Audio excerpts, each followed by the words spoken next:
கெட்டு கெட்டு வயிறை கட்டுற. இங்கப்பா மக்களே, இந்த நண்டு ரெண்டு ஒன்று இவன் கட்டினா ஒன்று நான் கட்டினேன். இந்த பாருங்க, இவன் கட்டினா எப்படி இருக்கும் பாருங்க. அது வயிறை கட்டு. வயிறை கட்டு துளியிலே. நாங்கள் இந்த 2 நண்டு பிடிச்சோம். ஒரு நண்டு ஆண் நண்டு, ஒரு நண்டு பெண் நண்டு. நீங்கள் ஆண் நண்டு பெண் நண்டு எப்படி கண்டுபிடிக்க அப்படின்னு கேட்டிங்கன்னா, முதல்ல ஆண் நண்டுக்கு வந்து 2 காலுமே ஒரே மாதிரியே இருக்கும். நல்லா ஜிம் ஒர்க் அவுட் பண்ணால் எப்படி இருக்கும் கால், அந்த மாதிரி இருக்கும். பெண் நண்டுக்கு ஒரு கால் பெருசாக இருக்கும், ஒரு கால் சின்னதாக இருக்கும். இப்போ வந்து இன்னொன்று, அதுக்கப்புறம் அதுக்கு வயிற்றில் பாருங்கள், வயிற்றில் முட்டை இருக்குது பாருங்கள். அதனால் இது முட்டையோடு இருக்கிறனால எங்களுக்கு இதை சுட்டு சாப்பிடலான்னு தான் நாங்கள் பிடிச்சோம். முட்டையோடு இருக்கிற ஒரே காரணத்துக்காண்டி இவனை விட்டுடலாம் அப்படின்னு ஒரு முடிவு பண்ணிட்டேன். சரி, ஏன்னா இவன் நிறையா நண்டை உருவாக்கினோம்னா நம்ம நிறையா பிடிச்சி சுட்டு சாப்பிடலாம். அதனால் இப்போ இதை வந்து ஆற்றுலையே நம்ம விட்டுருவோம். வாங்க.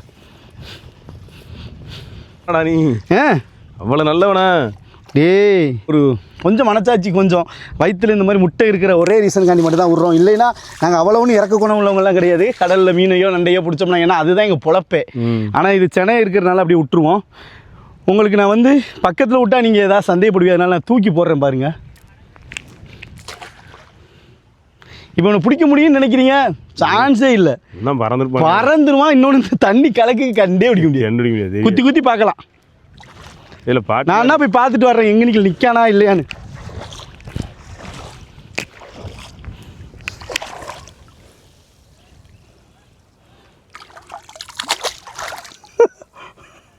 காணும்டே ஆளை காணும்ல. பிடிக்கத்தான் கடியாக தான் இருந்தேன். இனிமேல் கடியாக தானே செய்யணுட்ட.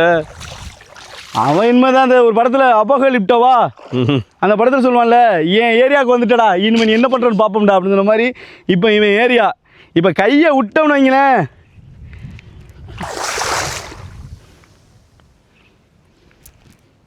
வா வா காணும். ஒரு நண்டை சுட்டு ஆளு போய் இறங்கிடும். வா, ஒரு நண்டே 1/2 கிலோ இருக்கும், அது போதும் நமக்கு. சரி, பாவம் பொழைச்சி போட்டு. பாய். நீங்களும் இதே மாதிரி நண்டை பார்த்தீங்கன்னா சென்னையோடு இருந்தால் கடலில் விட்டுருங்க, உயிரோடு இருந்தால். ஏன்னா கடலில் நிறையா பொறிச்சிச்சுன்னா நமக்கு நிறையா கிடைக்கும். அவ்வளோதான். பாய்.